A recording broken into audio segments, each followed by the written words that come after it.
not feasible when you don't have a really good artery system as Annapolis, where we're stuck with these peninsulas, if you will. So what in your mind is public transit? How would you define public transit? That's really an important question. Oh, okay. And I don't. We'll continue that conversation. And I don't know that I have an answer, but that's a great answer. Yeah. Okay. Yeah. That's kind of the. But it certainly involves. I think public transport actually involves many components, some of which we regard as private. Right. And like ride share kind of stuff. It's a different definition. I guess that's the thing that the paradigm shift we have to work with. So. So with that, I'm not sure if I have the right words here. I recommend a motion to appoint Kurt Riegel to the Transportation Board. How's that? Absolutely. I move that Kurt Riegel be accepted onto the Transportation Board as we move it forward to the City Council. I second. All in favor? Aye. Aye. Congratulations. Thank you. Thank you.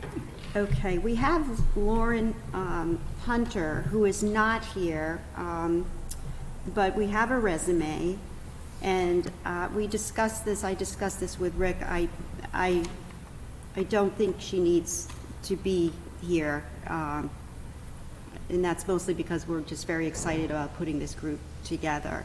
Is there anyone here to speak for her, or just wondering? No? Okay. Hillary is, I guess, preoccupied. Do you have any questions on her resume, Rhonda, that no one will be able to answer? No, I do not. Okay. She's Ward 1. Oh, no, I'm not sure. She is... What's her address? No, it doesn't have her address. I thought it was pretty cool, though, that she was from, if I have it right, was from Boulder. Was this the one that was from another? She's Ward 3. Ward 8. Ward 3. Do I have the right person? Yeah. I do not know her. Lauren Hunter, 1 Isaac Street. Yes. That's a very small street in Ward 3. I know where the street is, but I do not know the young lady. It's in the greater Homewood, Germantown, Homewood area. Okay. Mm-hmm. That's good. Well, let's just, I have faith in Hillary's vetting, and I recommend that we appoint, let's get the name right here, Lauren Hunter to the Transportation Board. Okay. I move that Lauren Hunter's name be submitted to City Council for appointment to the Transportation Board. I second. All in favor? Aye. Aye. Let it be known that Lauren Hunter is now a member of the Transportation Board, and we will make sure she's aware of that somehow. Anyway, so next is another person that couldn't make it. I don't know the reason why, but it is a William Reed White, and his resume is attached, and what was I read about him was his he grew up used to a public transportation system, and that's actually a good perspective to have. And excuse me, Hillary mentioned that she thought he might be taking another job out of town. Oops. Okay. So you might just check with her. Okay. It's funny because he used Sarah Elfreth as a reference. That was my he had Sarah as so we should hold on that. Yeah. So we'll postpone that. Thank you for that. And okay, so I move that we postpone appointment of William White. We can't do that. Yes. I mean, I would move that we Thank you. postpone the name of Mr. William Reed White to the Transportation Board for more clarification on his residency upcoming. Thank you for that motion. I second. All in favor? Aye. Aye. Okay, so that's postponed. We'll get to you guys. We have next AP 115-19, which is a Vince Harriman to the board. His resume is attached. He lives on 5 Sherwood Road, in Annapolis, and he has an interest in issues of how to make traffic better and reduce congestion, and how zoning can be coordinated in impacting traffic flow, etc. Looks like he's a resident of Ward 2. Okay, and he Mr. has... Rigo, are you familiar with this gentleman? Mr. Vince Harriman? I do not know him. no. Okay. He has Gavin as a reference and John Tower, who works for the HPC, Historic Preservation Commission, as an assistant to Roberta. So would he be an at-large appointment? Because mine is coming in for Ward Right, 2. I think. exactly. Okay. I don't know. We're probably going to have to postpone this one. Yeah, for clarification. Yeah, on and it. his resume is pretty, well, he doesn't have a resume, he just has an application. Okay. Okay. All right, I move that we postpone the name of Mr. Vince Harriman to the Transportation Board for further clarification. Yeah, especially for ward representation. I second. All in favor? Aye. Aye. All right, we have next award winner, David DeQuinzio. I'm not good at your last name. I should be. You got it. Okay. To the board, he is here. His resume is attached. We know him well from the Planning Commission, which I think is just great that you have that perspective. At one point when the board, we didn't know what was happening with the board. We were thinking, well, what if we just had one transportation person on the Planning Commission, because the two of them are so interfaced. So this is the best, this is even better than that. So would you like to say a few words about why you're interested and what you will contribute to the board? Yes, certainly. Well, good evening, Alderwoman Pindell Charles and Alderwoman Tierney. Let me begin by pointing out I am an engineer and a professional engineer, but none of the work I do is transportation related. In addition to that, other than what my 401k is invested in, I do not own any investments directly in any transportation company of any kind, so I have no financial stake in the outcome of anything that happens with regard to the board.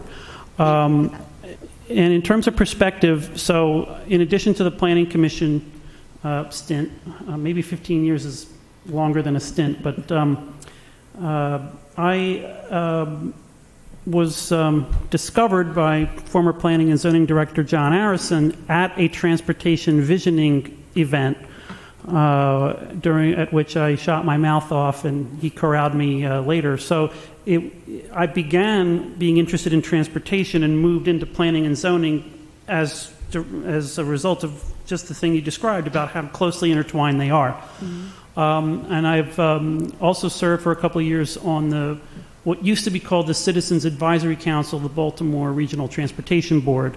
Wow. So I have some exposure there as well. I just went to one of their public presentations on their work plan and the tip coming up, which is mostly roads. So in addition to that, I also have been a small business owner for a number of years. I've worked in big companies, small companies, owned a small company where I was the rainmaker. So I bring some salesmanship, some marketing expertise, and you have to learn that when you have 3 people, 4 people counting on you to land the next job so that they'll be their paychecks won't bounce. You learn pretty quick. In addition to that, I have traveled a lot in my career. I don't travel so much lately, but I've been stuck in traffic in most major cities in the country, and I've traveled a little bit abroad and seen much better transportation system performance in a number of ways, not just overall accessibility and equity, but environmental performance and even financial performance. So, we're at a very difficult time. We do have innovations in the pipeline that we might be able to take advantage of, But I fear that we will be at multiple levels, federal, state, and local, that we will be repeating the mistakes of the past by playing shell games with money and twisting the definition of words like subsidy. So, like, for example, here's $5. Is that a necessary investment in the future prosperity of all Americans that will repay itself in generations, or is it a horrible subsidy for a shameless group of special interests that was cut in a backroom deal? That depends on who you are, right? And where your perspective is. Term I heard yesterday, or is it a money grab? Is it a money grab? Right. So, so what's behind a lot of the transportation debates is, something that's near and dear to your heart is a necessary investment, and something that benefits somebody you don't know or care about, well, that's a subsidy. So we've been playing these kinds of games, and as a result, we grossly underestimate what we actually spend on automobile infrastructure. And we are doubling down on those investments at a time when they are producing less and less actual mobility. Yeah. 2 projects worth noting. The Katy Freeway east of Houston, Texas. At one point, it is 27 lanes wide. Oh, no. And 3 years after it opened, commuting times have increased, not decreased. Sure. I-405 through the Sepulveda Pass north of Los Angeles, same thing, $1 billion plus in lane widenings, and trip times have increased, not decreased. So we are not spending money wisely on transportation. And then zooming in on the local situation, we are afflicted, I think, by a view that that even here in a historic city laid out as, years ago the way it was, there is still an expectation that we can magically pump, 80,000 vehicles a day right here on Main Street, in hopes that 1% of them will stop and buy something in one of the shops on Main Street. Well, without bulldozing half of Main Street or half of the buildings on one side, that's just not viable. Right. So, I think the Transportation Board has a lot of work that has to be done, and both in terms of advocating for clear language and clear and consistent ways of understanding what different modes of transportation cost. The board, I think, also has to dig into some of the numbers and get a little more scientific and a little more businesslike in terms of how to tweak the bus routes and how we can get more bang for the buck. It fuels the critics and the proponents of the car-only approach to transportation when they can point to buses that are empty. That's not a good thing. Right. And not a good option. I know change, it can be hard. Yeah. But if we let the numbers speak, I think we listen, I think we can find ways to make some real improvements. And there are examples. Well, I mentioned Houston a little while ago in a negative way, but Houston also recently re-engineered its bus system and saw a pretty significant ridership increase. And yeah, some people were upset that their particular bus got cut, but the overall benefit in terms of who was served and how they were able to access employment centers and things that they weren't previously was, at the end of the day, worthwhile. And then once they can show that the core network is functioning better, then they're better able to advocate for add a branch to the tree here, add a branch to the tree there, to improve the overall functionality. Yeah, it's interesting because I've done, we meet with our parking management company every other week, so I have that advantage of knowing what they know. And in retrospect, when I presented this parking meter thing, well, it doesn't matter. I could have presented all the statistics and the paper would still read that I'm doubling the fee, but what's fascinating is there's a great article that says why I forgot the gentleman's name, and he's in the industry, and says why municipalities can't give away parking, and then it tells you. Are you referring to Donald Shoup by any chance? Yes. Yes, Professor Parking. Yes. He's the expert. Yeah, and it was fascinating. But then you take that cost to provide I'm not talking about parking garages. We know how much they cost and everything, but the maintenance of a curbside parking lot, and ultimately the taxpayer would have to pay that operational cost if we don't get the revenue from the user. But to compound that in a small postage stamp of a city with infrastructure issues, it's that much more valuable, expensive, and so there's a whole different. We're kind of skew in every which way. But the other thing is we can keep talking about, and we've been here before. It's like, what's our plan? What's our plan? What's our plan? Meanwhile, we've got this debt with the buses. Transportation. Sorry, but and we're not getting anywhere. And so when somebody finally says, "Okay, this is the plan. These are the players," we need to have some, for lack of a better word, some upfront money to say, "Oops, we need a circulator added like today, and take care of this, and we need valet parking to take care of this," because there's going to be some big changes. This is a really exciting time for you guys, because with this ULI thing coming up, there's inevitable, we're going to demolish Hillman. That's inevitable. And, I'm sorry, what was inevitable? Demolish Hillman Garage, the demolition of Hillman Garage, and removal of City Dock parking, some in the near future.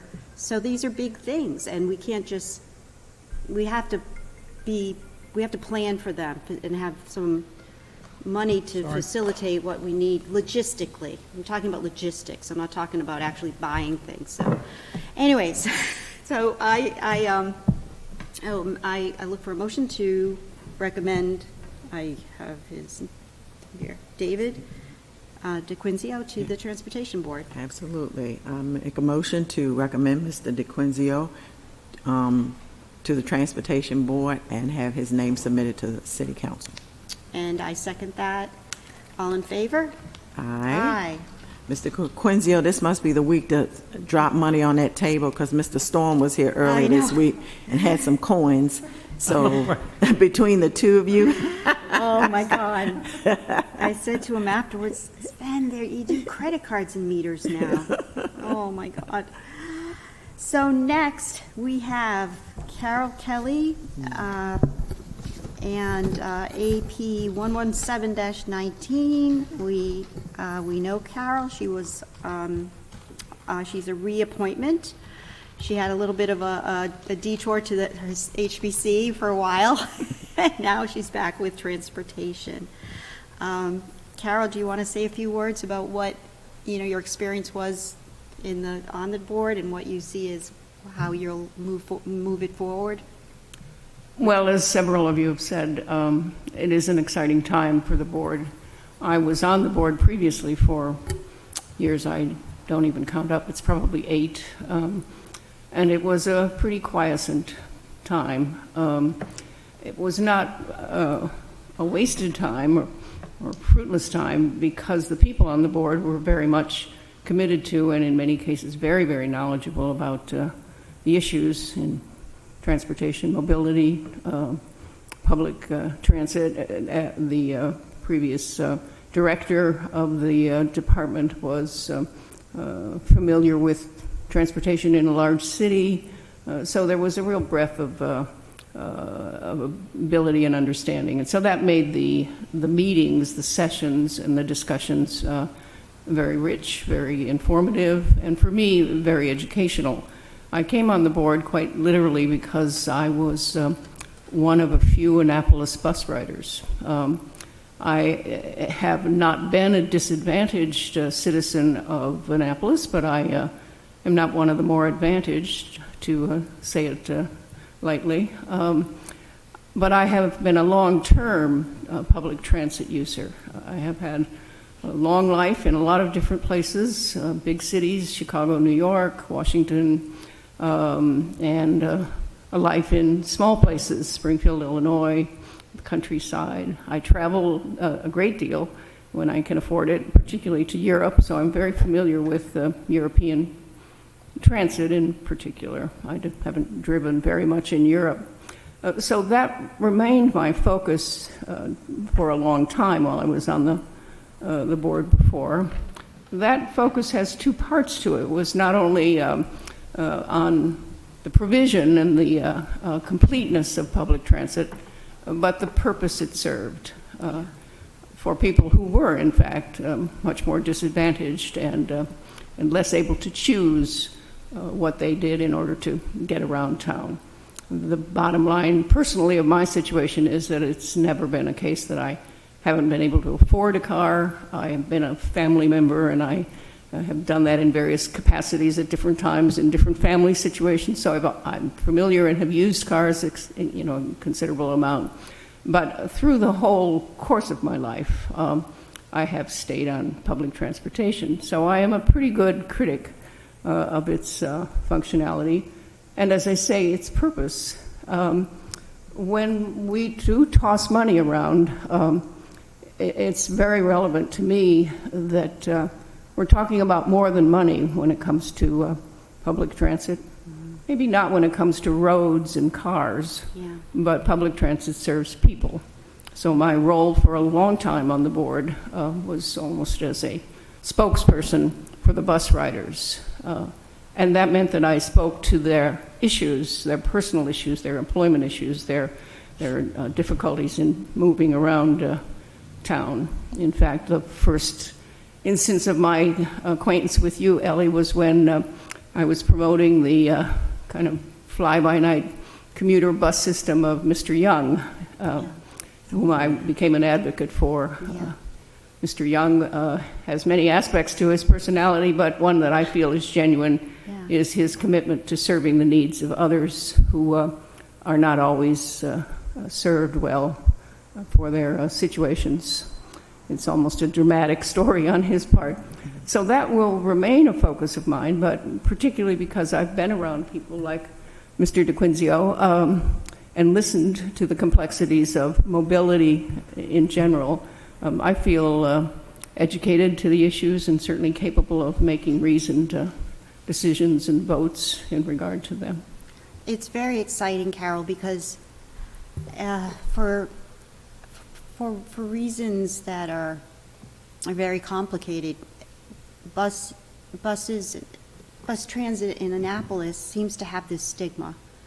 And it's so unfortunate because, like you, when I lived in D.C., I would take the bus instead of the metro because it was more reliable. It would take me 12 minutes to get to certain, and you have, it is well utilized. And I remember this argument when we were, I was Ward 1 president at the time, and there was a discussion on the circulators, and I learned that it was replacing a bus route, and that really just upset me, like that we're making a choice here to shuttle people around a 1 mile distance versus getting them to a place, and what is that going to do? And so it's very important that we keep this emphasis on public transit, whether it is something that Mr. Young provides, that kind of a bus, or different ways, but it's we've got to elevate that discussion because it's needed. And I will bring particular attention, I hope,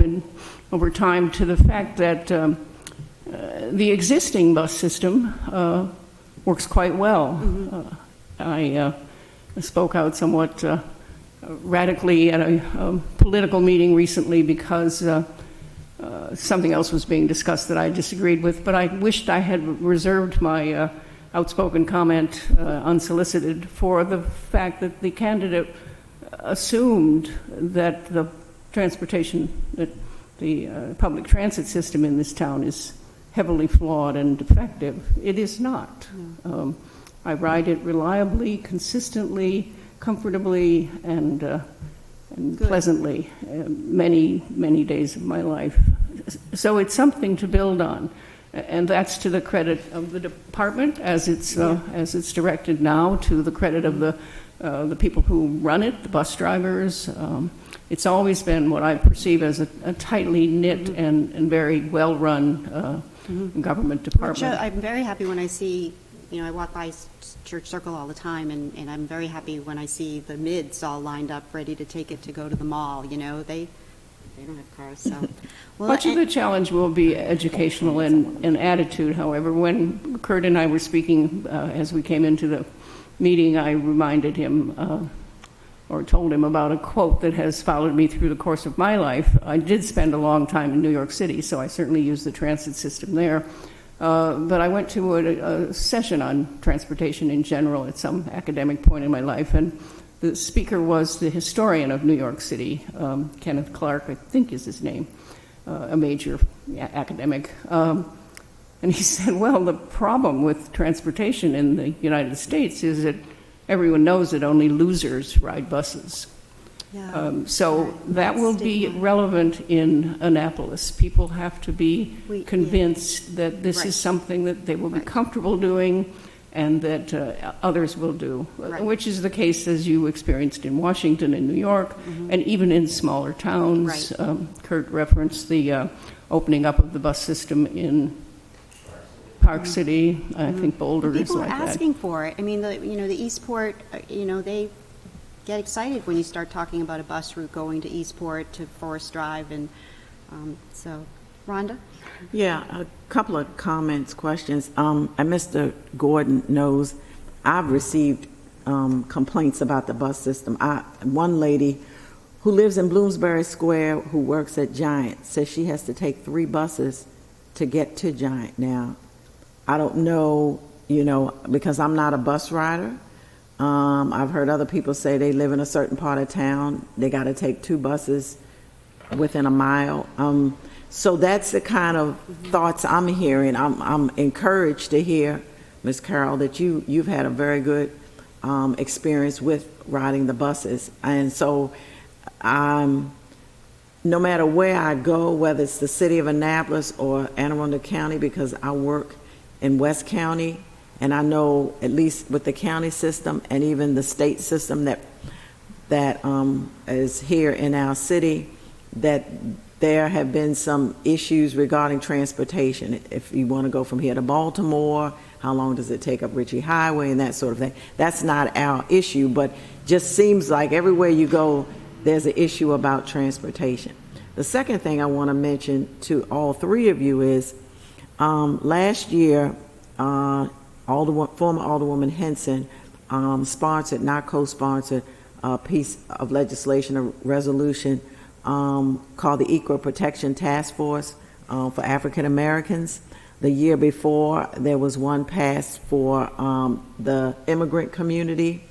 And so we are tasked with preparing a report. We had a year to do it, but through former Alderwoman Henson's elevation and so a couple other things, we weren't able, so we did get an extension of another year. And one of the components is 9 components, and I'm going to try to think of them all. One is transportation, health, economics and finance, education, workforce, and I can't think of the other ones, but I'll think of them later. And so those are the different components we're charged with responding to. Mr. Gordon has come to one of our meetings to present. I wasn't able to be at the meeting. But I would love, because 3 of you all have totally different viewpoints and perspectives on where you come from when it comes to transportation, I would invite you at some point over the next couple of months. Our next meeting is August the 1st, but maybe sometime September, October, to just come in and talk to the group about transportation. My thought at this point is, because we're supposed to come up with issues, or 2 or 3 maybe, and some recommendations, but it sounds like to me we're not at that point, or we don't have the expertise within our small group to do that. And just off the top of my head, the recommendation for our transportation component for the Equal Protection Task Force may be to pick your brains, but also hear from us and see what can be done to improve it. Nothing's perfect. Everything needs a bit of tweaking at some point in time. And I guess, as Alderwoman Tierney has said, you know, something that may work today, a week from now, for whatever reason that may be going on in the city, it may not work anymore. And so I know there's the upcoming state report that Mr. Gordon has indicated to me and forwarded, that there's going to be a report coming out. And I believe it's going to be presented to the city council soon. And so taking a look at that, Ms. Barbara Harris, who's a regular rider, has been riding the buses all her life for well over 40 years or more. She's going to be looking over that report and coming to us and giving us some kind of feedback. But I would love for you all to come and just give your perspectives on transportation. But I think at this point, because we don't have the expertise on that group, it might be good to hear what the group has to say and then take feedback and sort of start from there, or at least take what we've given to you as information to proceed on what you need to do. Because the problem, my understanding is, with the Transportation Board, is that the people who ride public transit, like Ms. Carroll, are unable to get to the meetings because they can't drive, which I find rather funny. But anyway, there are other perspectives to transportation, but one important one is a person who's a regular rider. We need everyone at the table to bring about improvements within our transit system. So just kind of food for thought. Keep that in mind, store that in memory, and I would assume maybe your next meeting will be in September. Okay, since we're all off in August. So good. I'll let you get that one meeting under your belt possibly, and then maybe come before us in October. But we really, really, as Alderwoman Tierney said, we really do appreciate what you're doing. Anyone who's willing to serve on a board for the city is to be commended. I served on the Board of Appeals for several years, and it is a commitment, but all of you all have served on boards before, so you know I'm not telling you anything you don't already know. But we still want to sincerely thank you for all your hard work and commitment and your expertise that you bring to the city. There's no way we could pay you for what you know, but thank goodness that you're here. If I can say just one last thing, I want to encourage you in line of my upbeat comments previously. The lady who calls and complains about having to ride two buses, it's a glass half empty and a glass half full. She is able to get to work because she can ride two buses. I sometimes ride three buses in this town.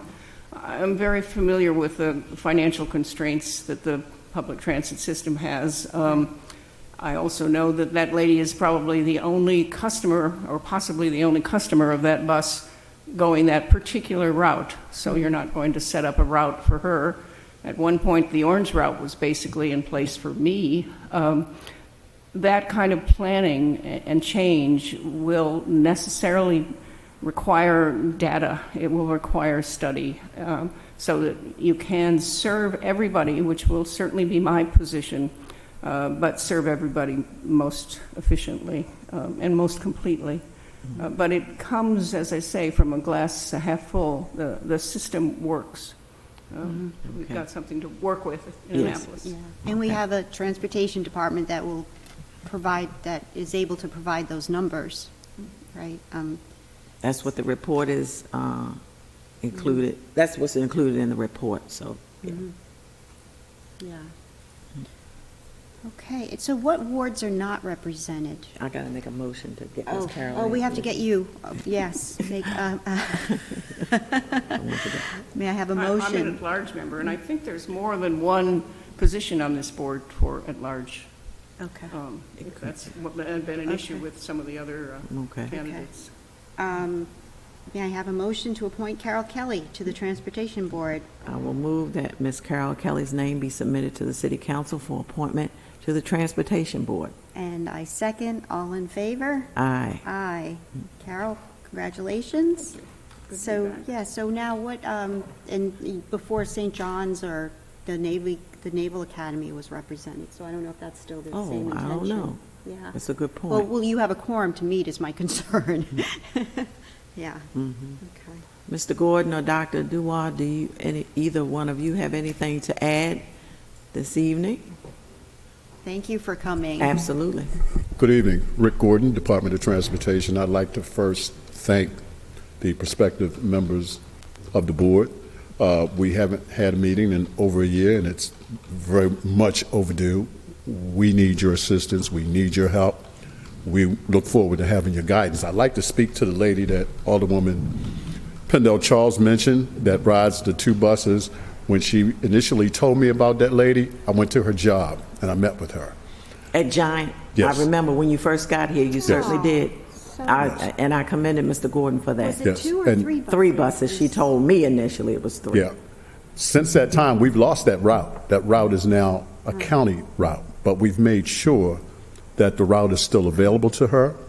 We allow folks that ride the county bus and transfer to our bus at no cost. I'm working with the county right now so that they can provide a transfer or some sort of documentation to us so that we can collect that data. We collect it anyway through our electronic fare box, but we need something to verify it so you don't have everybody standing on the corner telling us that we transferred from a county bus. I also want to take a minute and introduce the Deputy Director, Dr. Kwaku, which some of you probably know. He's been with the city for quite some time now. I've been here now about 5 years. When I joined the city, the transportation department was a mess. And I think over the last 5 years, we've stabilized it.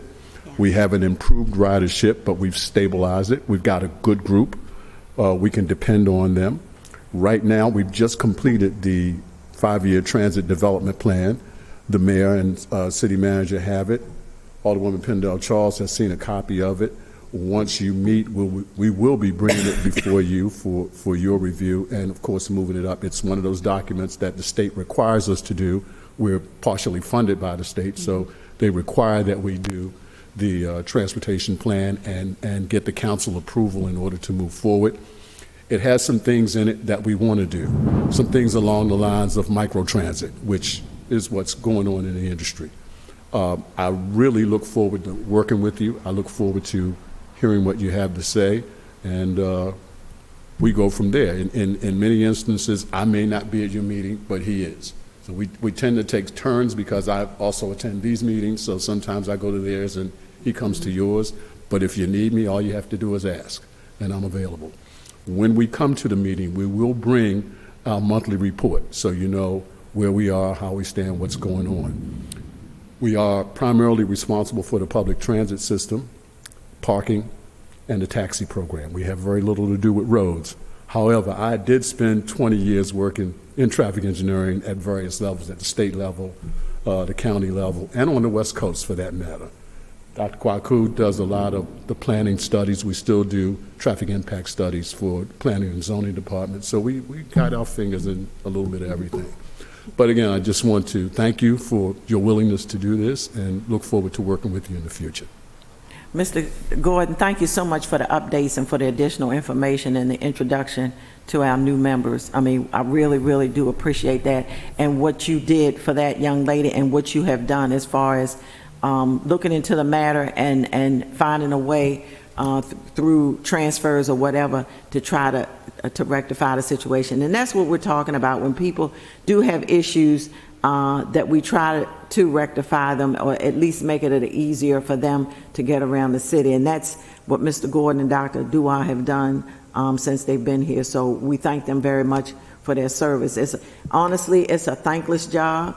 I understand that. We understand that. Mainly, you're going to get complaints, but it's good to hear the good news. And that, to me, should be at least one piece of good news brought to the Transportation Board every month, at least one piece of good news.